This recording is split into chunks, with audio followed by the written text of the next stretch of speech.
Okay, so we'll go ahead and get started. Welcome to this class on Purim. Feel welcome to use the chat throughout. Either you can introduce yourself, and you can also, if there's things that I say through that you have questions of, please feel welcome to use the chat. There'll be a time at the end for Q&A. And the first part, I just want to share some teachings about this beautiful holiday of Purim, which is one of my favorite holidays. Although everyone makes fun of me that every time a Jewish holiday comes, I say it's my favorite, but that's how it goes.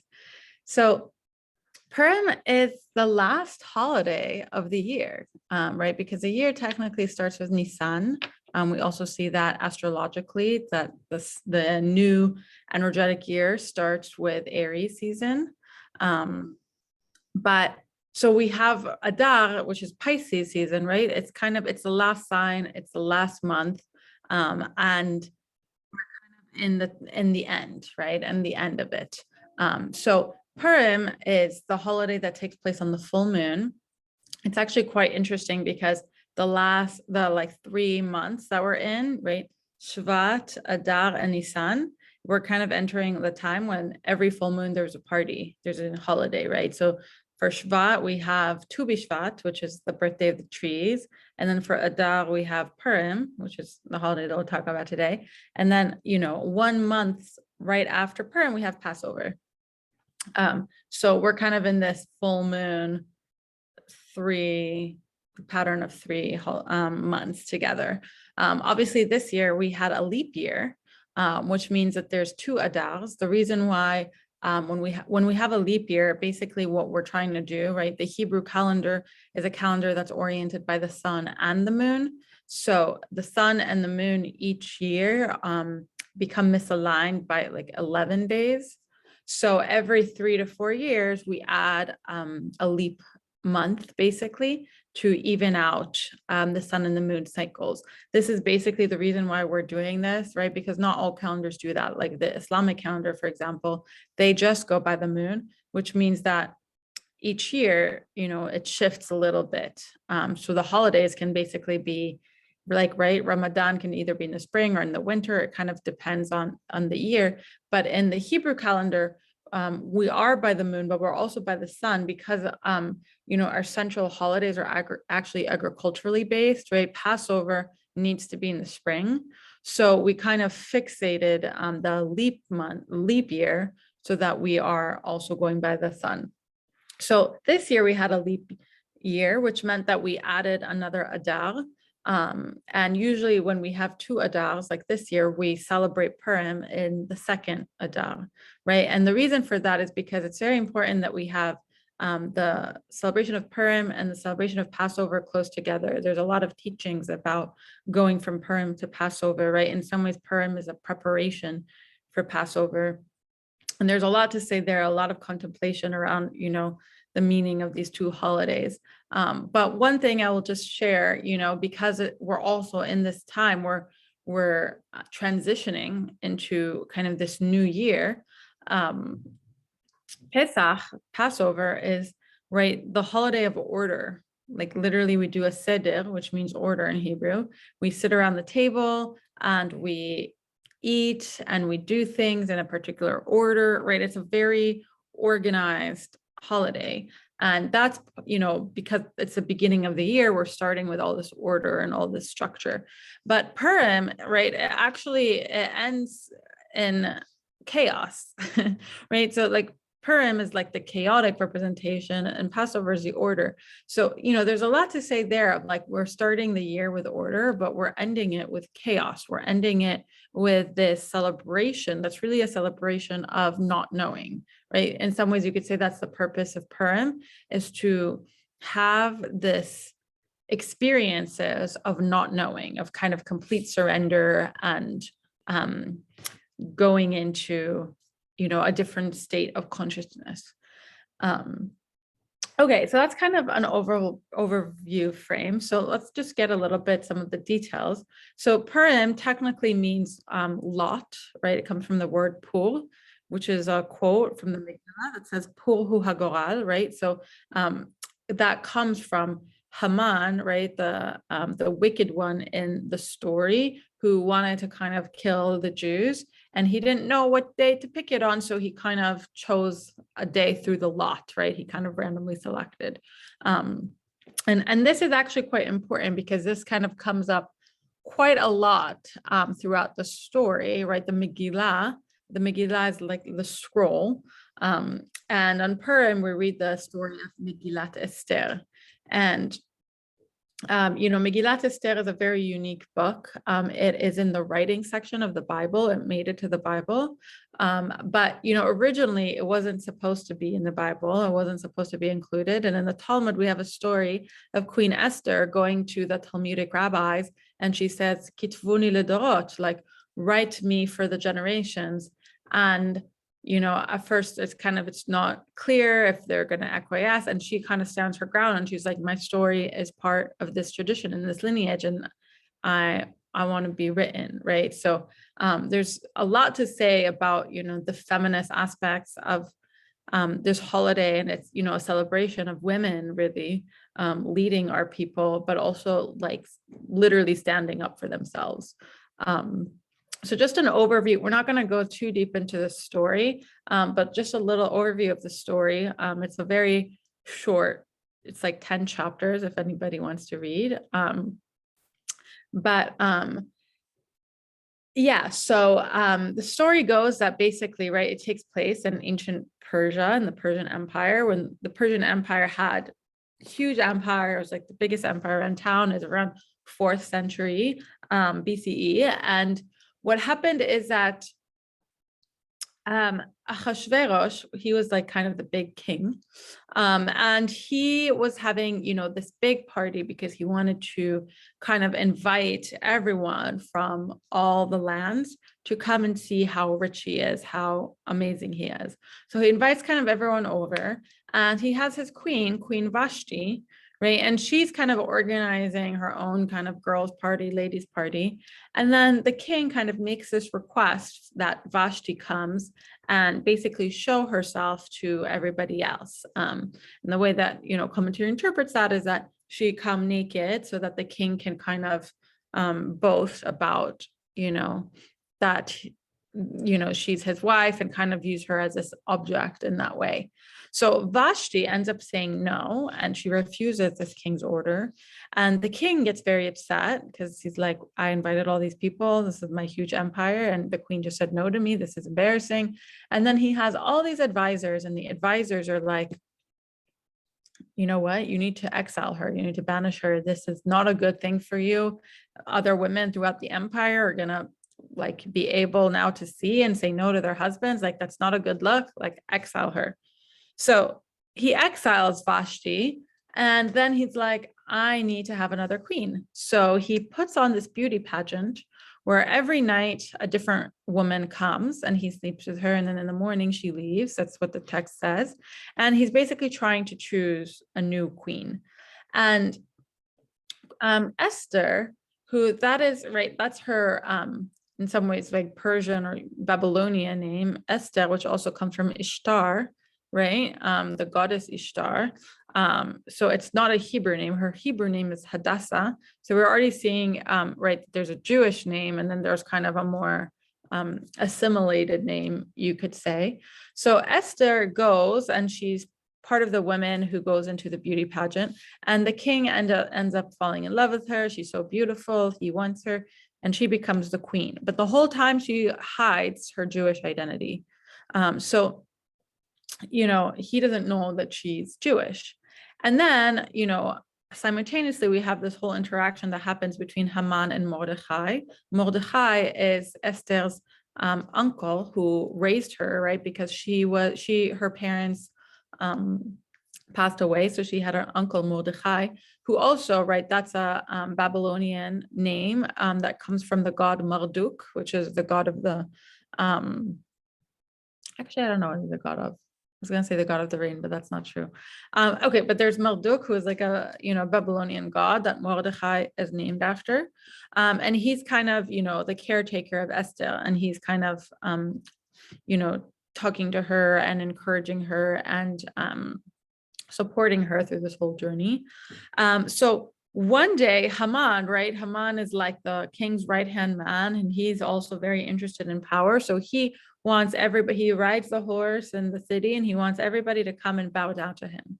And Mordechai, because he's Jewish, he's like, I don't bow down to people, right? Like, that's not what I do. That's idol worship. So he refuses. Right, we get like a second refusal, right? The first was like Vashti saying no to the king, and now we say Mordechai saying no to Haman. So Haman goes home and he's like, I am really upset. This guy, this Jewish guy, didn't bow down to me. And his wife, Zeresh, is like, that's not okay. Like, that's going to be a sign to the people. You need to take care of this. The king loves you. You need to like kill him, basically hang him on this thing. So Haman has this like whole plan to kill both Mordechai and, Zeresh is also like, don't stop there, kill all the Jews because they're, not going to bow down. So he has this whole plan set that he's like, you know what, the king gave me his ring, like I can do whatever I want. I'm going to have this thing to kill the Jews. Mordechai and Esther hear about this decree, and they're, obviously very, they go into mourning. They're not quite sure what to do. Mordechai first kind of rips his clothes and goes out into the streets. Ripping the clothes in Judaism is a sign of mourning. And Esther at first, right, she sends clothes to cover him up because she's embarrassed. She's like, come on, you can't just rip your clothes. And he's like, no, this is a big deal, actually. Like, and then he gives the famous speech that, perhaps fate and God brought you to this position to be queen so that you can intervene and you can save the Jewish people. And then he says, right, like if you stay silent and if you don't take your role as a power, like the Jewish people will be saved, right? Because so he's coming from this place of like, I have faith that the Jewish people will saved, but it's just a matter of like, will you be part of this story or will you not be part of the story, right? Will you be with us or will you be not with us? So Esther is like, I'm with you. I'm going to first start with a 3-day fast, like tell everybody that, it's a fast. Until this day, right, the day before Purim, which Purim is Wednesday night. So Wednesday day is Ta'anit Esther, is the fast of Esther that some people have a custom of fasting. So she does this fast. She prepares basically to go meet the king. And she at first kind of invites both the king and Haman to a feast. And the first feast is like, just hang out, drinking, enjoying. And then the king really says like, you're half my kingdom. Anything you want, I'll give to you. So she's like, you know what, come back again and let's do another feast. So they go back again and they do another feast. And then this time, Achashverosh asks her again, like, what do you want? Like, what's going on? And Esther ends up doing the big reveal. And she's like, listen, like, my people are being made out to kill. Like, I'm actually Jewish. She ends up revealing her Jewish identity. And she's like, my people are in danger. And then Achashverosh is like, who would do something like that? And then she goes, it was Haman, right? Who's like sitting right there. And then he's getting all flustered because he's called out in front of the king. And then Achashverosh basically goes out to the garden to just like take a deep breath. And meanwhile, Haman is on his knees, kind of begging Esther for repentance and for mercy and all of that. And Achashverosh comes back in and he sees like Haman, he sees this image and he assumes that Haman is trying to make a move on Esther. So he's even more upset. And then he's like, no, so then everything basically gets flipped and reversed, where the gallows that Haman made for Mordechai now is made for Haman. And Haman ends up being killed alongside with his wife and all the others. And the Jewish people end up being saved. And now the story kind of ends in this, intense way where then the Jewish people have permission for one day to basically kill their enemies. So there's kind of like a rise up where the Jews kind of go and kill their enemies. And then the next day, right, it's the day of feast, of rest, the Purim celebration. So that is kind of what we have in the Megillah story. And that's the story itself. There's many different layers and dimensions of how to read the story and to kind of understand what is going on. I'll send you all a piece I translated from this rabbi, Rav Shagar, who talks about looking through the lens of the story, right? we kind of see that there's a content of what's happening in the story, but then there's underlying themes, right? There's a lot about hiding and revealing and choosing the right timing and fate, right? Are things just a coincidence, or are they fate, or are they divine intervention? One of the things that's famous for the Esther story is that it's the only book in the Bible that doesn't explicitly mention God's name. That's part of the dilemma of why they were like, maybe we shouldn't have this book in the Bible because it doesn't mention God's name. But Esther, right, the name Esther, which is Ishtar, but in Hebrew, it's also Aleph, Seter, right? Aleph is Elohim, God. Seter is hidden. So her name literally means God is hidden. So a lot of, the story or the subtext in the story is, right, because in the biblical stories, we kind of have this explicit relationship between God and war and all the different things that are happening. It's, right, we have more direct prophecy. But here we're kind of in this time where, it's not so clear how God manifests God's self in the world. So it's a little bit more hidden and it's a little bit more mysterious, right? So, that's why somehow Purim is a little bit more relevant perhaps to us nowadays, because we can really see these characters even now, right? Because like that's King Ahasuerus, that's Haman, right? We see all these characters, and the way that the story happens is actually very possible. So yeah, let me actually just pause there and see if there's any questions about the actual story or anything that I've said so far, or comments that people want to share.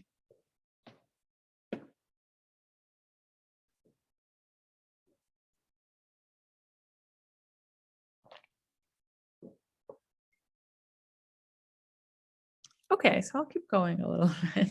Right, okay, so we have the story of the Megillah, which again, we can look at it from different dimensions, right? When we're learning scripture, the content is not exactly what we're paying attention to, but it's more about the poetics, the linguistics, the way that the story is being framed, right? Those are all very important things, which, traditionally scripture is not read, it's sung. There's a melody to scripture, which is part of what we do in Purim, right? We go, the typical thing that we do in Purim, right? Purim is the one-day holiday. It starts in the evening, like all holidays.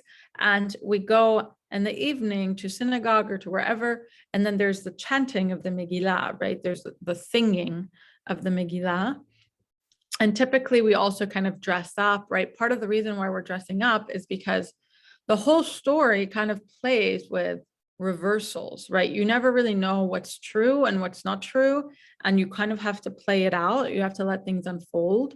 And we also see a lot of kind of things around power, reversal of power roles, and right, a lot of uncertainty, like things just keep on getting switched. So this costume and this dressing up is part of that role, right? Where it's like, when we're dressing up, are we really dressing up as who we are? Or are we dressing up as like, are we hiding ourselves even more, right? So this constant question around like, what's the truth?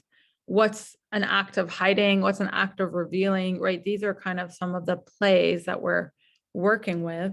So, right, so we go to synagogue, we chant the Megillah, we dress up, and then we have a big party, big celebration. The actual, right, there's 4 laws or 4 kind of customs that go with Purim, right? The chanting of the Megillah, which happens usually in the evening and also in the morning, right? The next day in the morning. Matanot la'evyonim, which is basically giving gifts to the poor, giving money or donation to the poor, which they say that you have to give to at least 2 people. So, sometimes synagogues organize food drives or whatever it is to go with that. There's mishloach manot, which is gifts to your peers and to your friends, which is, right, those little baskets. Usually you're supposed to have like at least 2 different types of food in it, but you give a little kind of mishloach manot as a gift. And then the 4th one is the seudah, the feast, which technically really falls on the day, right? The feast is supposed to be on the day. And on the feast, right, we're supposed to, right, there's this kind of teaching that we're supposed to drink from the Talmud until we don't know the difference between blessed Mordechai and wicked Haman, which, is a very interesting teaching, because part of what it's trying to do, and part of what the alcohol is trying to do, is to confuse us, right? We're trying to enter this is part of what I said about the chaotic nature of Purim. Part of what we're trying to do is to go into a space of confusion, right? Because when we're confused, that actually is a ground for truth, right? That's part of what the meaning of Purim is, right? Is that we're trying to confuse between good and bad. We're trying to confuse between what is hidden and what is revealed, what is true, what is not true. Trying to create this play around, reality, right? It's a play with reality, so that we can access a deeper truth, right? Like in like a Buddhist way, you can kind of think about it. A lot of times in Buddhist teachings, there's this understanding that our life is a dream, right? It's a dream. It's not real. And when we kind of wake up from it, that's when we kind of become liberated in our consciousness. So this is part of the play in Purim, is to kind of create this theatrical performance around all these very, very deep aspects of life, so that we might wake up, right? So that we might gain clarity of what's going on, but gaining clarity through the confusion, through the mess, right? Like there's a line in the Talmud that says, Nichnas yain yetza sod. When wine enters, a secret like leaves, right? So, which we all probably know, right? Someone's like drunk at the party, and all of a sudden they start spilling their secrets, and we're like, oh, what happened there, right? So it's kind of, we're playing with that role. Yeah, let me see if there's anything else. Yeah, any questions or comments or anything that's kind of coming up for you as you're hearing all of this? Yeah, Lana. I was just thinking, when you said the thing about wine and a secret being revealed, I mean, so much of our Jewish tradition has so much alcohol in the holidays, and like just the interplay between that and eating, and like the ritual foods and this like ritual of drinking wine. I'm curious if there's like anything that you would say about that, about how it like is so infused in our holidays. Yeah, I know, it's so interesting. It's like, I feel like Judaism is maybe the only religion that we're just like drink, drink, drink every holiday. Make sometimes multi-faith collaborations hard, because you're like, our holidays to drink, and other people of faith sometimes don't drink. Yeah, so I would say wine is seen as very, very holy and very important in Judaism. And I was actually just reading a Kabbalah book about it that was talking about this one Kabbalistic sage who, he would do these meditations, and he would do these contemplations on the mystery of the world. And then he would drink, he would just drink wine, and he would like go to sleep, and then the insights would kind of come through. So, I think in some ways that's like Purim is trying to bring that kind of that relationship between wine and right intoxication and mysticism and spirituality, right? We're in the Pisces waters, we're in the mystical waters. So it's like, it's not disconnected from that. It's not like, oh, like just drink and like lose yourself. It's kind of like you drink and lose yourself, and know that there's nowhere to really lose yourself, because the more you lose yourself, the more you return to self, right? It's kind of like, that's the deep teaching, is that there's nowhere to go other than here.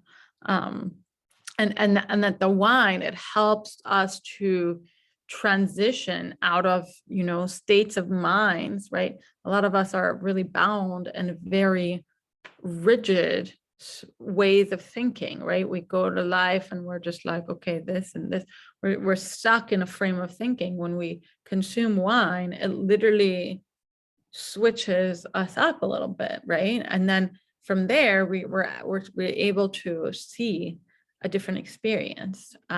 So I think that the wine, it's not, I mean, there is a lot about, right, the wine itself and the ritual of the wine and all of that. We see that all throughout, but it's also about the shifting of states of consciousness. Like that's the thing that is, you know, most core, right? And we see this, right? Like our minds literally become a little bit more malleable. We stop like having as much guards or hesitations the more alcohol we consume. And it's a little bit easier to let go and to surrender, right? So that is part of what we're wanting here, is that letting go, is it surrender, that like letting go of the inhibitions. Yeah. Anyone else have a question or something to share? Yeah, Carly.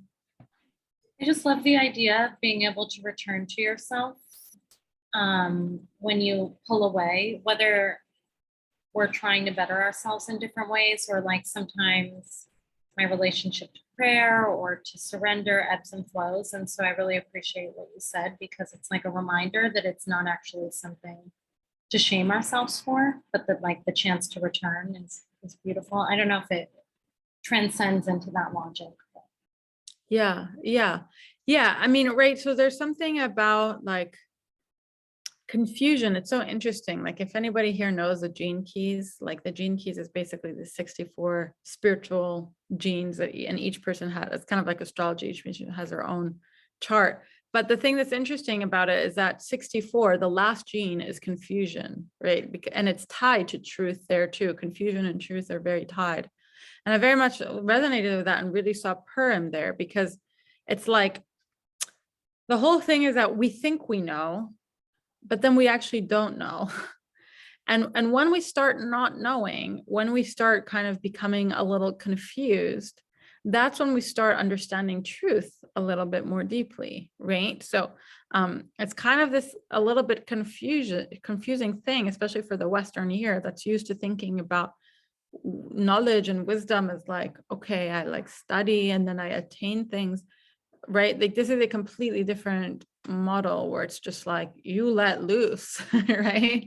That's how you attain wisdom, is through completely surrendering, completely letting go, like not holding on to anything, not even your own identity, right? Like not to any of these forms of delineations, right? And that's why we can see this very Piscean water quality, right? If we're trying to really not have this connection between who is blessed and who is cursed, right? This differentiating between Mordechai and Haman, we're really then in just the waters. We're really in the flow, and where everything is mixed together, and there's nothing that's like separate out of it. You know, the story in the Talmud, it's like a really funny story. It's a story of two rabbis who were celebrating Purim, and they got so drunk that it ended up happening that one rabbi killed the other rabbi because they were just drunk, right? And the next day, the rabbi woke up and he's like, oh my God, like, I can't believe I did that. Like, what? And he starts repenting and he starts praying. And then there was a miracle that happened and the other rabbi was revived. And right, they're like, because you basically celebrated Purim all the way, like you're fine. So the other rabbi was revived. And then the next year they were like, we're not going to go this hard for Purim. But, you know, it's kind of like this playfulness around it, where we can go to extremes because there's a way in which we're protected, right? The extremes are not threatening to us, because we know that there's this larger protective system that's at place, right? Like we're not scared of jumping to the ocean because we know that the ocean is, right, the ocean of God. So yeah, but there's a lot of, you know, very funny teachings about Purim that kind of happen in that way.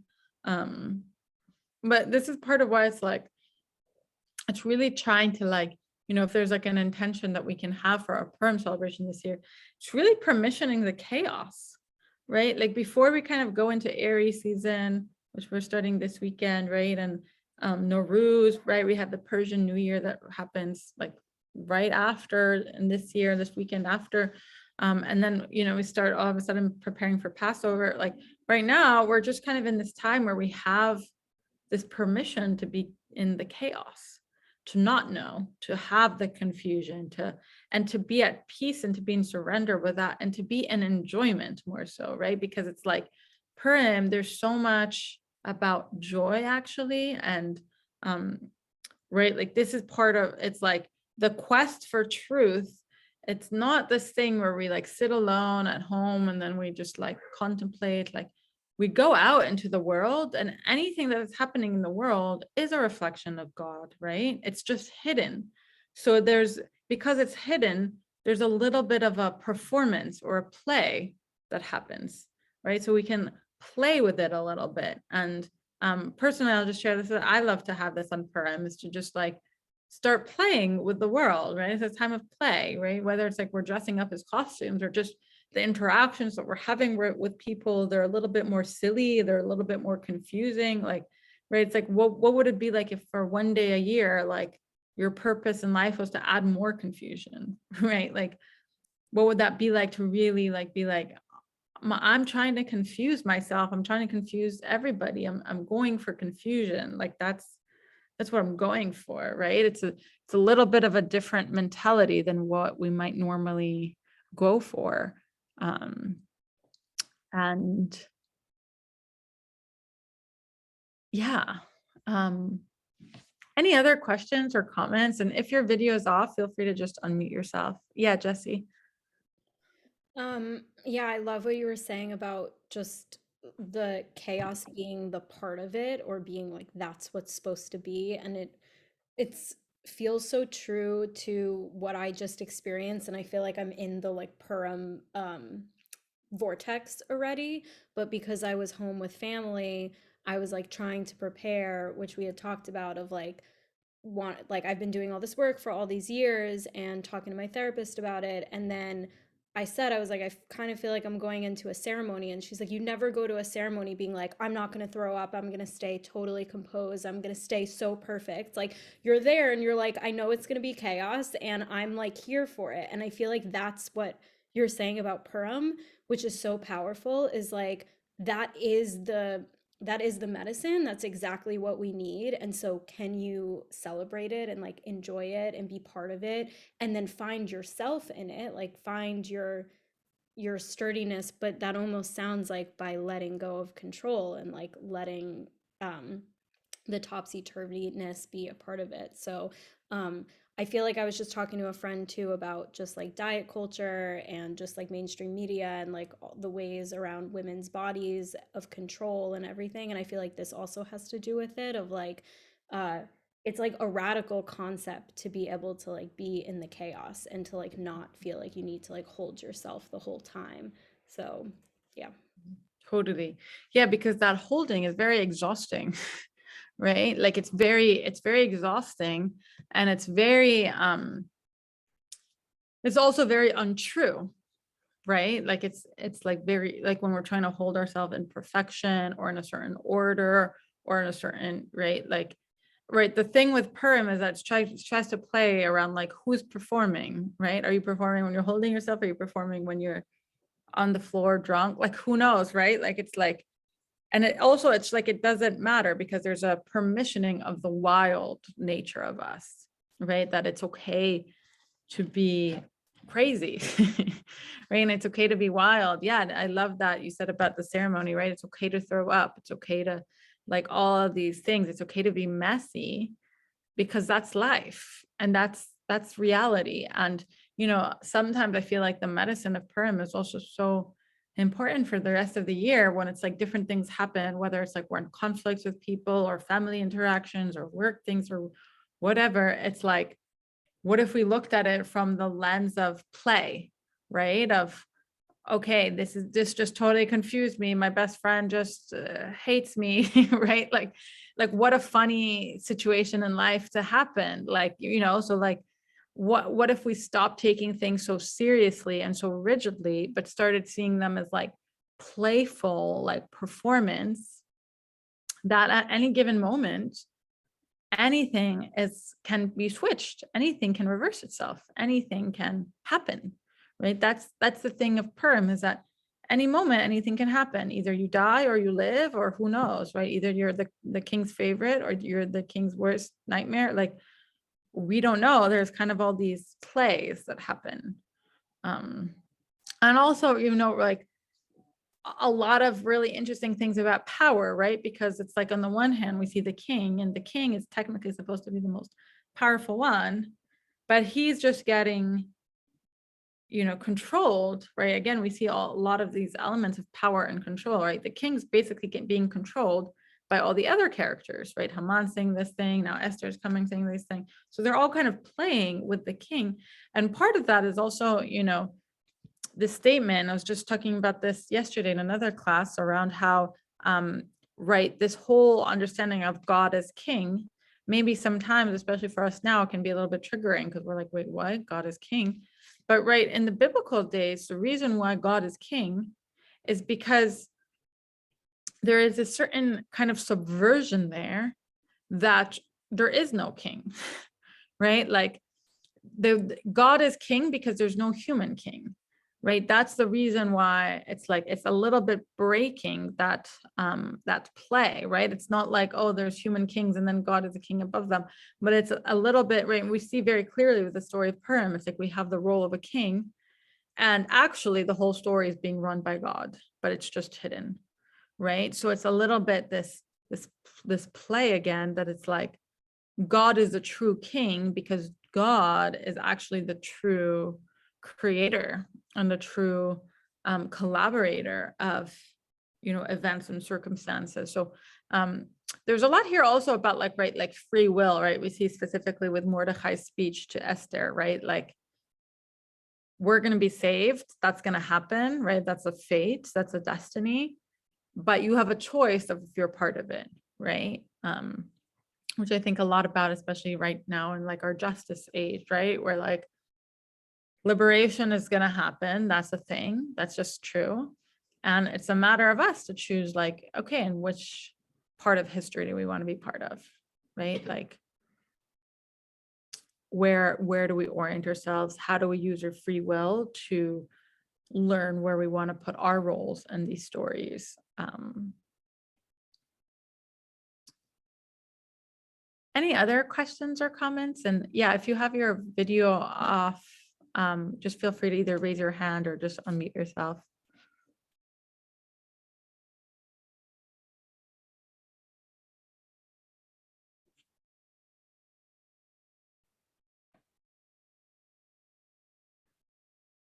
Jonah, I'm just going to read your comment in the chat.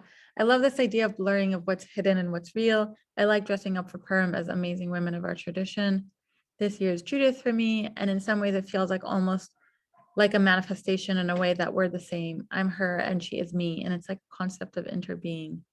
Totally, I love that, right? Yeah, I mean, especially, something that's very interesting is that Purim and Hanukkah, they're both holidays that are called derabanan, meaning that they're from the rabbis. They're not deoraita, which means from, oraita is an Aramaic word for Torah.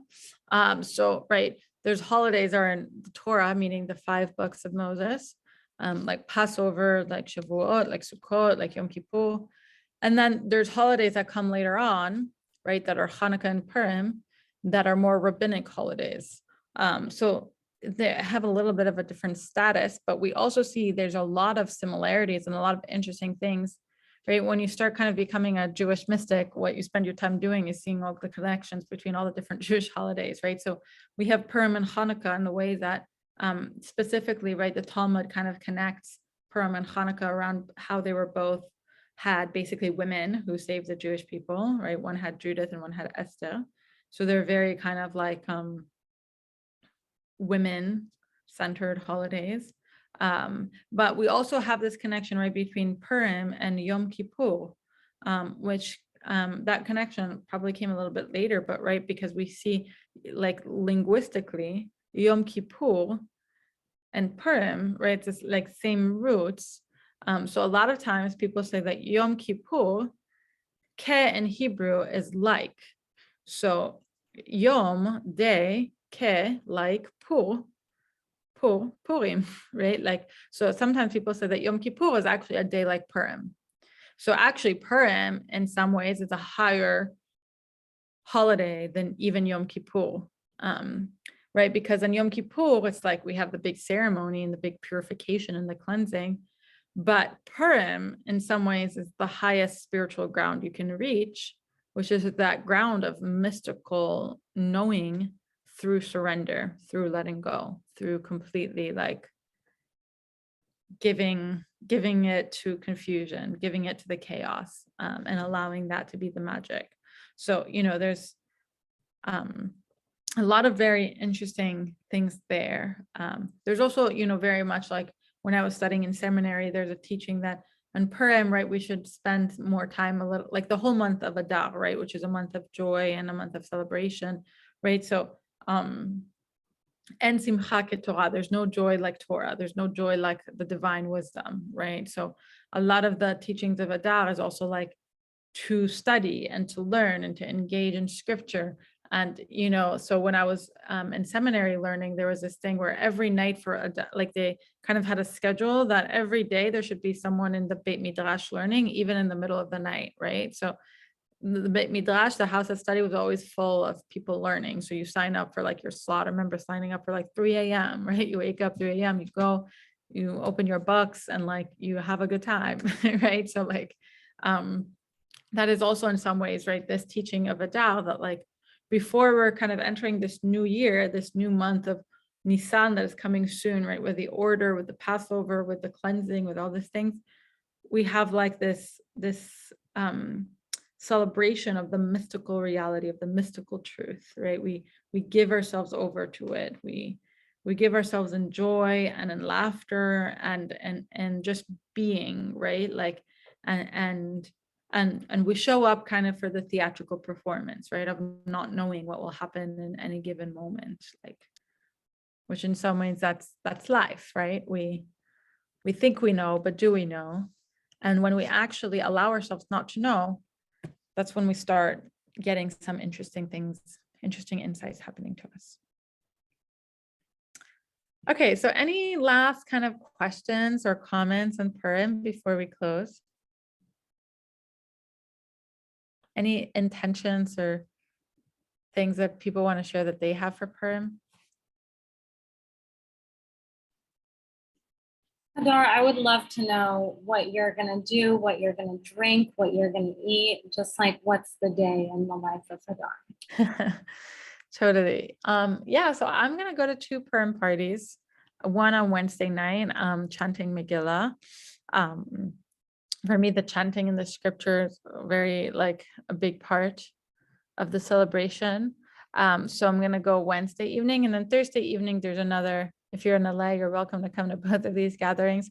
There's another gathering that is also, I'm actually going to be leading like a certain movement, mystical experience where we get to embody all the different characters and interact with each other through being the characters. And so I'm excited for that. Jessie will be there, amazing. And it also will be like a Mizrahi feminist women celebration, right? Like, one of the things that's beautiful about Purim is that we're celebrating like a Persian Jewish woman who saved us all. So also just, kind of giving honorance and reverence to those traditions as well. Ideally, I would like, this is something that's always a struggle for me because the modern age, it's like we see this even like it's really only Orthodox synagogues who celebrate holidays like right on time, right? Everyone else is like, let's choose a time that's convenient for most people. And there's something that's good about that because then more people can come, but there's also something that's a little, right? Because it's like Purim falls out basically on Thursday, this day during the day. So the feast really should happen Thursday afternoon. That's like when the Purim feast, that's the biggest thing. And it's supposed to be this like, in some ways similar to a Passover Seder, except for Passover, we have all these rules and laws about first you eat the matzah, then you eat the lettuce, and you eat this thing or whatever.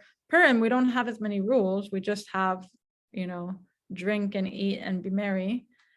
But it's supposed to be a feast of like, we're drinking, we're eating, but we're also sharing words of Torah, right? Like, and in some way, like to me, that's like the biggest dream is like having like a daytime feast where people are like showing up for like hours upon hours upon hours, and they're just speaking words of Torah. It's like, there's nothing more beautiful than that. I've only experienced it a couple of times where it felt like that was like the Purim, right? Because Purim is actually, it's not supposed to be a celebration of the night. It's supposed to be a celebration of the day.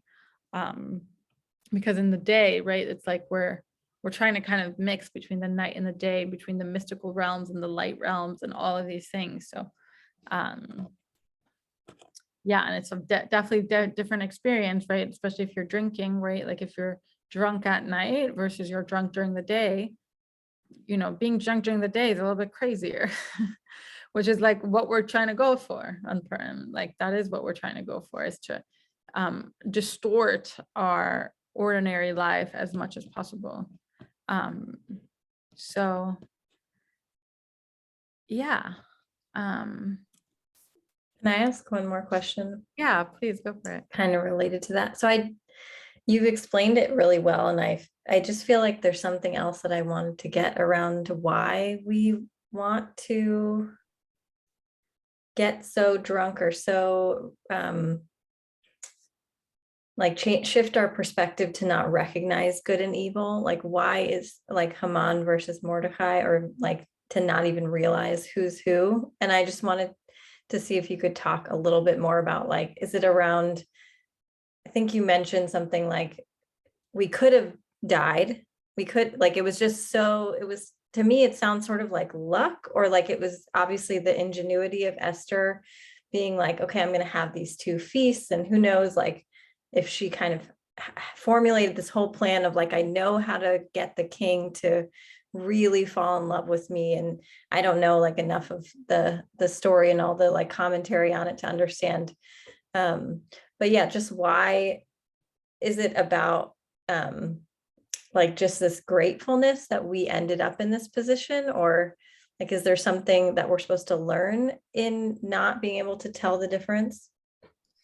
Yeah, you know, it's interesting because one of the things you said is that, like, right, did Esther have a plan? Right. And I think that in some ways is also like a big question, right? Like, what is the plan and who holds the plan? Right. Which we have that, right, that saying, right, man plans and God laughs, or something like that. So that's a very firm one, right? But this whole question about what is the plan and who's holding the plan? And I think part of what is trying, like the Purim story itself, I think one way you can read it is that God has the plan the whole time, right? God has a blueprint, but the characters in it, they don't know, right? They don't know what's going to happen. So then they all act based on what they experience. And then somehow that is, you know, so like that is, you know, in some ways, I think how people would also talk about Purim for us is that like there is this divine plan, but we as humans, we don't really know that. And we each have roles and we make choices based on our experiences, right? Like there's a moment Esther's like scared. She doesn't want to approach the king. So she's like, I'm not going to approach the king. Then there's a moment she's like, I'm feeling hurt, right? So it's like, so it's kind of like that, right? And it's like thinking about that in our lives, right? If there is a divine plan, there's a divine plan that's, but I'm not necessarily aware of how that all is going to unfold, right? What's my choice? What's my agency? What's my relationship to faith here? What are all these kind of ways of handling the role that I'm in for this given time, right? So I think that is in some ways the question. In terms of like the good and bad stuff, you know, it comes straight also from the Garden of Eden, right? Because it's like, and again, this is why it's like the last holiday, it's like full circle, because in the Garden of Eden, it's like, okay, like, right, part of what happened is that the eating of the fruit led to this distinguishing between good and bad, right? Which in some ways you can say like, wow, that's a beautiful thing. You can now have discernment. But on the other hand, it's also like an illusionary discernment, because this whole notion of what is good and what is bad, it's very relative. And is it actually true, right? Is it actually true that the good is good and that the bad is bad? And that is kind of the question that Purim wants to complicate. You think this is good, but is it good? you think having maybe millions of dollars is good, but is that good, right? You think it's bad to, I don't know, whatever it is, but like, is that bad?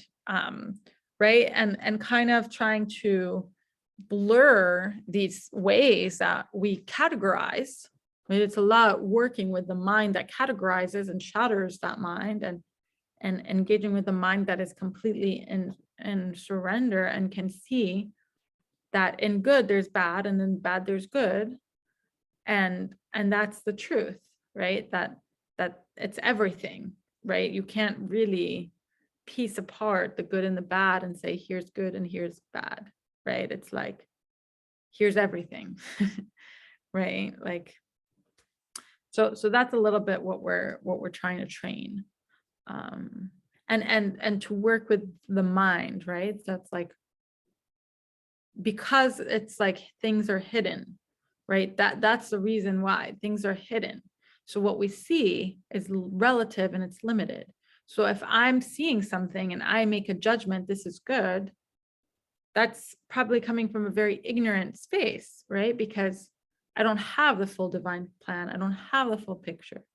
So it's actually much better for me to just let go of this whole pursuit of trying to make good and bad and all that, and just be, right? Like, because it's like, right? And it's also, this is why the role of faith comes in, of like, I don't know, but I'm still here somehow, and I'm just gonna trust, and I'm gonna be, and I'm gonna let things unfold moment by moment, and through that I'm gonna see.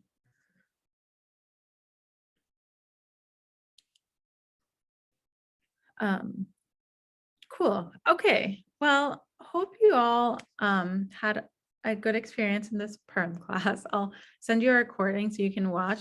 I'll also send you a little, yeah, I said that I translated an essay from Rav Shagar. It's a little bit like kind of high-end philosophy, but it kind of does a little interesting textual analysis around how to read the story from different lenses and different perceptions, right? If you're looking at it from the role of just everything's coincidence, if you're looking at it from like everything is fate, everything is divine intervention, right? Like there's different ways of looking at the story.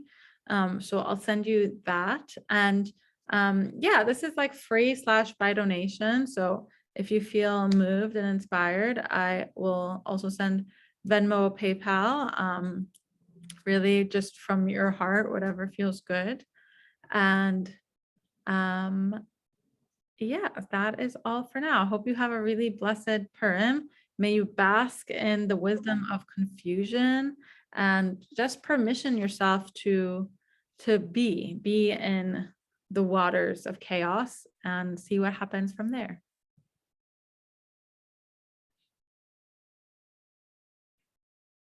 Thank you.